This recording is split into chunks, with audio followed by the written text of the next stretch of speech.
Hello everyone, my name is Luongalu Nuwami, and I am the founder of Zelfa Comics. I publish independent comic books for every age group and tastes, and I've sold these comic books at Comic Cons in Canada and the United States.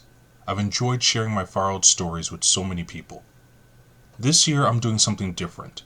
I want to add some more value to my comics and have fun with each concept. So, for 2024, I'm pairing my indie comic books with novelty card games. I simply call this launch on Kickstarter, Card Games and Comic Books. I have 4 different combo packs that will appeal to different age groups. I have something for everyone. Each one of my card game and comic book combo packs comes with a limited edition ashcan 8-page comic book and complete card game. I'm launching this campaign as part of Kickstarter's Make 100. Thus, each number 1A ashcan is limited to 100 copies. If all 100 get claimed, a new 1B cover will come next. As for the card games, they are designed to be simple to play, yet produce competitive tournaments. Most of the games have clear instructions on the cards that tell players what to do.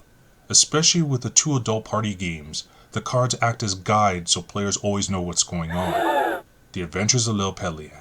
For younger kids ages 4 to 8, we have the Adventures of L Pelan Petal Pass. This bright and colorful comic book features a family of powerful flower sprites who work together to protect their forest home, and try to raise a precocious young sprite named Pelan. She loves to play, goof off, and not work. She is the most powerful sprite of them all, and in time, her family will help her achieve her greatness. Trying to raise a gifted child that fights against working hard? Now that's a story many parents know far too well.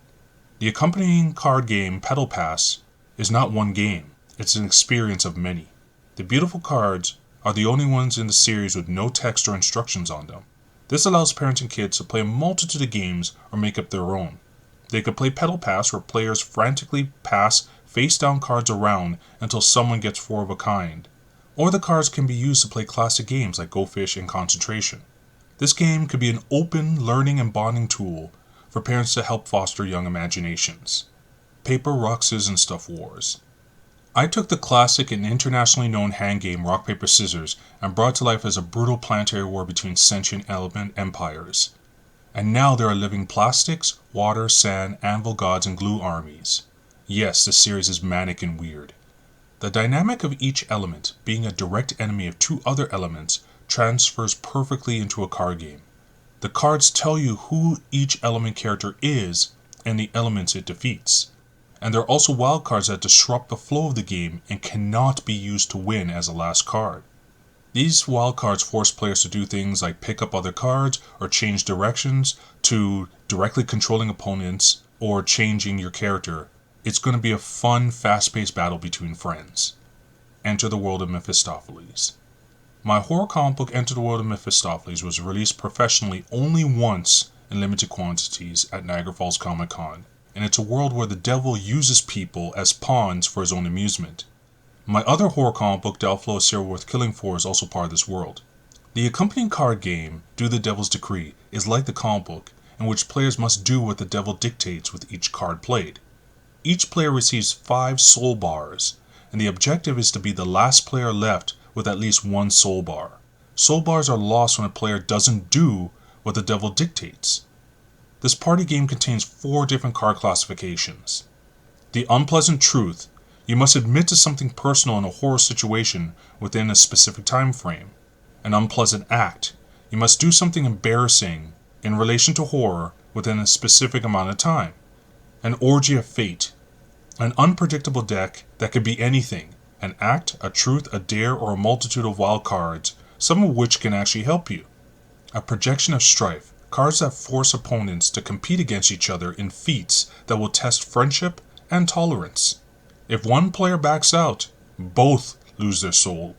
This game is more about finding out who your friends are in horror movie situations and see what they think of you.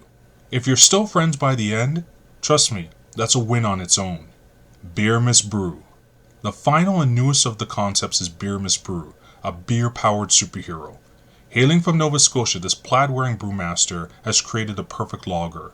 So perfect, in fact, it grants him amazing powers with every sip. Word gets around fast, and the forces of evil want the recipe for themselves. This issue number 1A is the first appearance of the superhero, the world's first Brewmaster Crusader. The accompanying game, it's a trivia drinking game. Choose a card, choose a question to be read out loud with multiple choice options. You guess correctly, you drink. You guess wrong, no drink. It's that simple. Well, not really. There are also a bunch of wild cards that get players to face off in challenges ranging from burping competitions and chugging to cheesy pickup lines and staring competitions. So that is my campaign, and I hope you like this experience and you want to be part of it. I have a bunch of great perks and add-on items too. Thanks for visiting.